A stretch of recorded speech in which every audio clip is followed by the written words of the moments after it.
I'm going to explain to you why belief is so very, very powerful.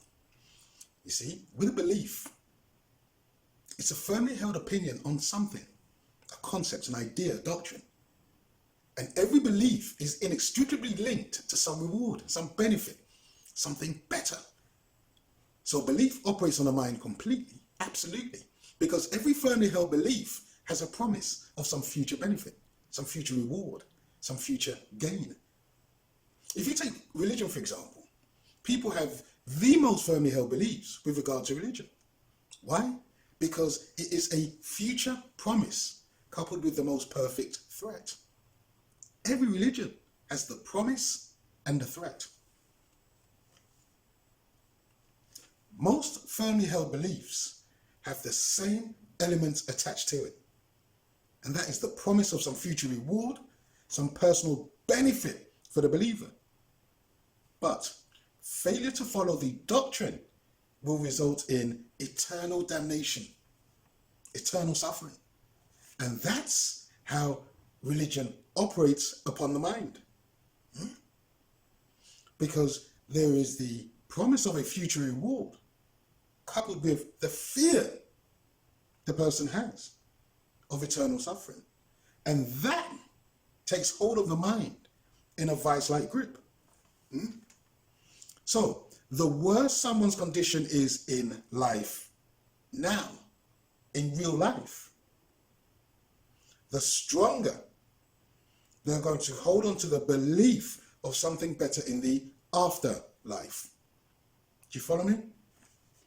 If your life has been sufferation and you've been promised something better after your life, if you've been abused, tortured, oppressed, traumatized, you've been forced to accept a doctrine that your life will be better when you're dead. But if you refuse to accept this doctrine, you will suffer even more for eternity. It's that promise coupled with that threat that works perfectly and completely upon the mind. And this is the reason why the most brutalized, the most mistreated people on the planet are the most religious. Because it is the promise of a better life or more of the same for eternity.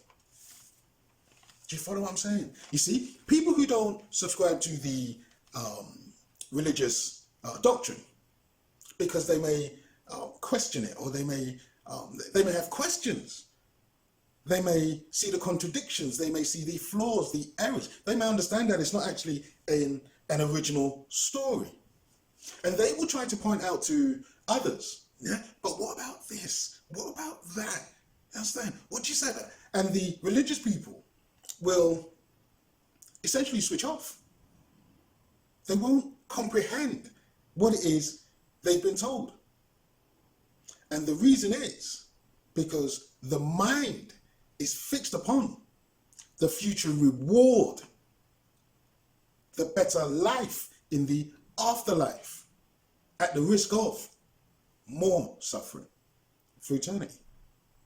And so those who believe have to believe or choose to believe that life is going to be better after life, because they've been brutalized, they've been traumatized, their people have been oppressed.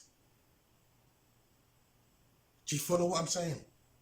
And so a belief operates on the mind completely and absolutely, because a belief is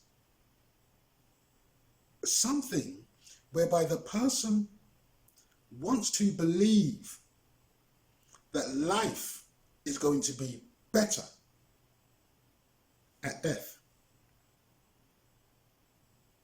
And they don't want to believe that they will have more of the same for eternity if they do not follow this doctrine. And that's how powerful belief is. That's how powerful belief works upon the mind. And this is why you can't change somebody's belief, because it's inextricably linked to reward it's inextricably linked to more suffering, more pain.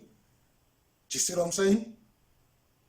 And so, as long as people are holding on to the belief, because belief is wholly associated with some future benefit, you cannot shift people from the prospect of that future benefit. You can't. Because they want to hold on to the idea that it will be better. It has to be better. So you can't change what somebody believes. You can't. Especially if that belief is attached to some future reward, some future promise. People can let go of things if there's no promise attached to it, or if there's no detriment if you don't believe something. So, for example, people were told, they were given facts and evidence about white rice, yeah? And then they were told that, there's no nutrients, it's not good for you, brown rice is better. What do people do? They stopped eating rice. White sugar, not good for you.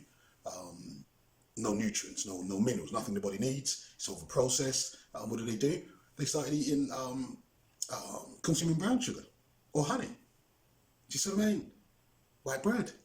So it has no nutrients, it has no value, no nutritional value. It acts like sugar in the body. And so people can simply say, well, I'm not going to eat white bread. Because there's no future promise. There's no reward or no punishment attached to letting go of something that you previously done or letting go of a previous behavior. And so it's easy for you to let things go. But if you have something and there is a promise attached to it that things are going to be better, you're more likely to hold on to it. And this is why people choose particular political parties, because the political parties make a promise that it will be better if you vote for them. And it will be worse if you vote for the other side. And so because people are motivated, in a sense, for what benefits them, this is why people have firmly held beliefs on particular things which they perceive is going to benefit them. Now, it doesn't matter that there is no evidence that it does in fact benefit them. It doesn't matter that there's no proof that something is in fact the case. Because the mind has attached itself to the promise, the reward. And so because of the promise and the reward, you cannot shift somebody from the expectation of that particular promise. Thank you for watching. Please share and subscribe. More videos coming soon.